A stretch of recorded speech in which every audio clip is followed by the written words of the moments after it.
Parambrata peer জীবনে এলো নতুন অতিথি। বিয়ের পর থেকেই পিয়া চক্রবর্তীকে নিয়ে চর্চা কম নেই। টলিউড অভিনেতা পরমব্রতর সঙ্গে বিয়ের পর থেকেই একের পর এক কটাক্ষ সমালোচনার মুখে পড়েছেন তিনি। সোশ্যালে বেশ সরব পিয়া। তার এক পোস্টে জানা গেল তার জীবনে নাকি নতুন এক প্রাণ এসেছে। এখন তাকে নিয়েই ব্যস্ত সময় পার করছেন তিনি। তাহলে কি মা হলেন পিয়া? সেই অতিথির ছবি পোস্ট করে সোশ্যালে তিনি লিখেন, আমি আনন্দের সঙ্গেই সোশ্যাল মিডিয়া থেকে দূরে রয়েছি, কারণ এই ছোট্ট প্রাণটি আমার জীবন কেড়ে নিয়েছে, যাকে আমি গত সপ্তাহে আমার অফিস চত্বর থেকে পেয়েছি। এত নরম, উষ্ণ এবং গায়ে প্রচুর লোম।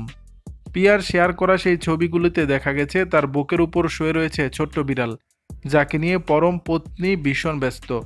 কিছুদিন আগে এই বিড়ালটিকে নিয়ে পোস্ট করেছিলেন, তবে জানাননি এটাকে কোথা থেকে তিনি নিয়ে এসেছেন। পিয়ার বুকের উপরেই বিড়াল ছানাটি শুয়ে থাকতে দেখা গেছে।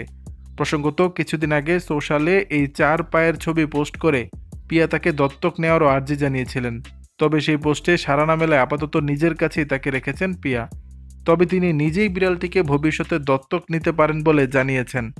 দর্শক, বিষয়টি নিয়ে আপনাদের মতামত জানাবেন নিচের কমেন্ট বক্সে।